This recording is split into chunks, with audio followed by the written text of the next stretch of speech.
the Tongariro Alpine Crossing.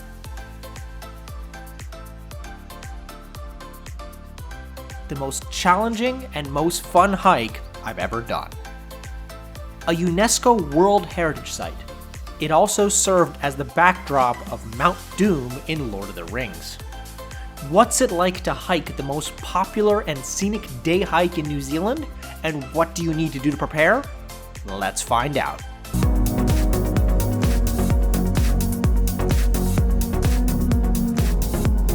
Hiking the Tongariro Alpine Crossing is not a simple task, though one wouldn't expect that it would be. One does not simply walk into Mordor.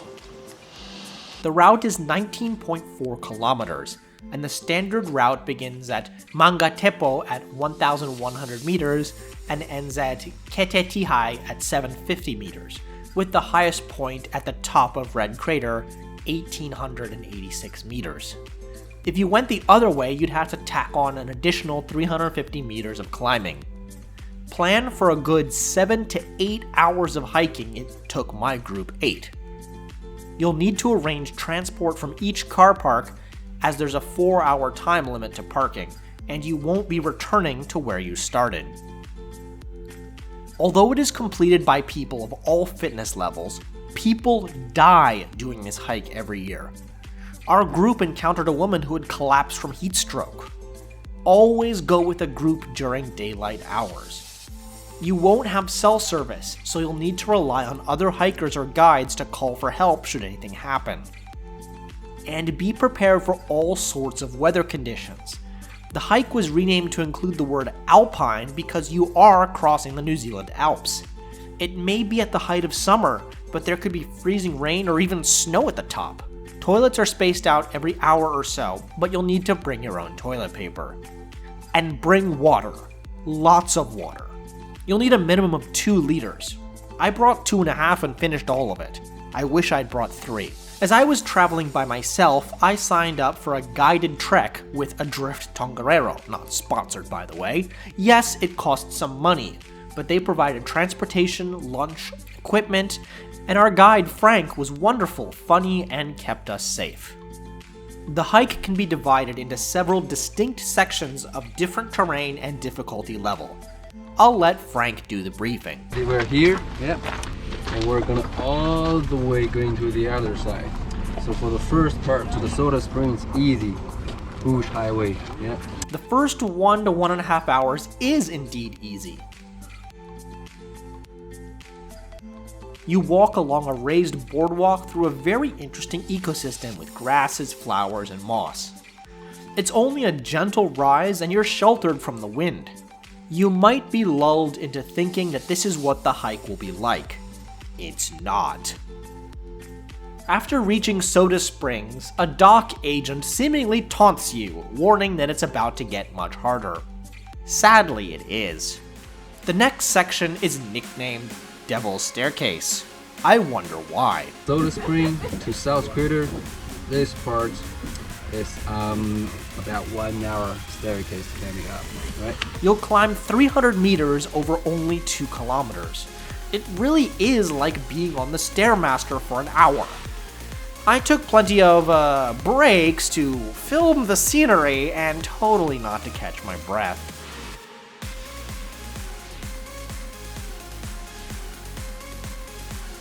After the staircase, you enter the South Crater.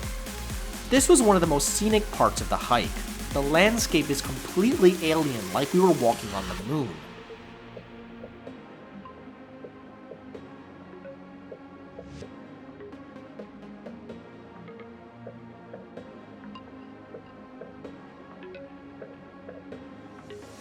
Then another dock agent taunts you before your ascent to the top of Red Crater, the highest point of the trail. After the South Crater from the other side, it's another 1 hour really steep, sandy, rocky surface climbing up to the highest point. It's a grueling scramble up rocky ground where you're completely exposed to the wind from both sides.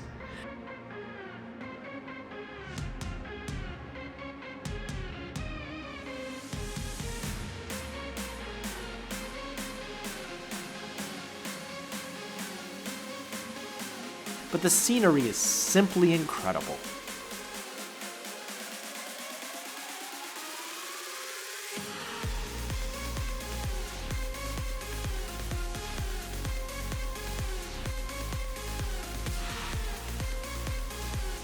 After a final push to the summit,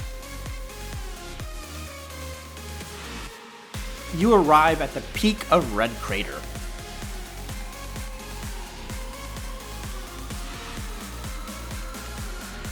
Congratulations, you've made it, but you aren't even halfway yet.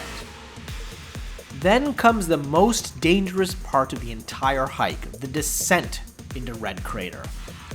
Even harder getting down from there to the other side. Some people takes 5 minutes, some people takes 1 hour. Yeah, we'll see how it goes. A full half of all emergency evacuations are on this one stretch. The ground is slippery and rocky. You will fall. Just take it slow. We broke for lunch at the Emerald Lakes and got some much needed rest. These lakes are sacred, so don't touch them or throw rocks. And obviously don't drink the water, those sulfurous gases from the volcano should be warning enough.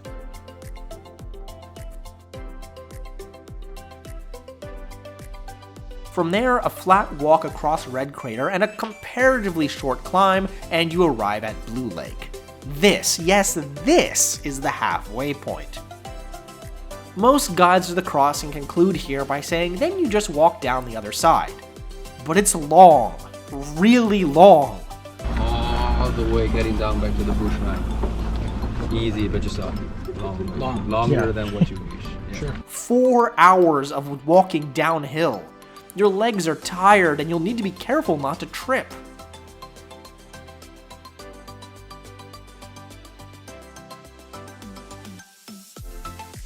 The views of the mountains, Lake Rotoria, and Lake Topa are stunning though. Down and down you go.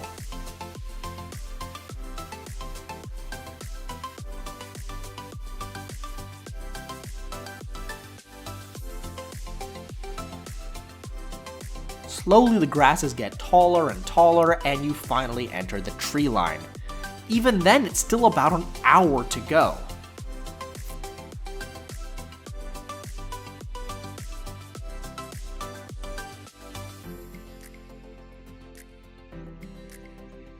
Finally, after 8 hours, you triumphantly arrive at Ketehitai. Hopefully I've done this incredible scenery justice. If you can go, do it.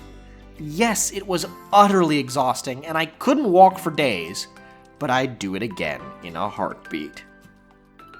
Thanks for watching. If you like this video, click that button and please subscribe for these travel stories as well as my traditional flight reviews. I'll see you on the next one.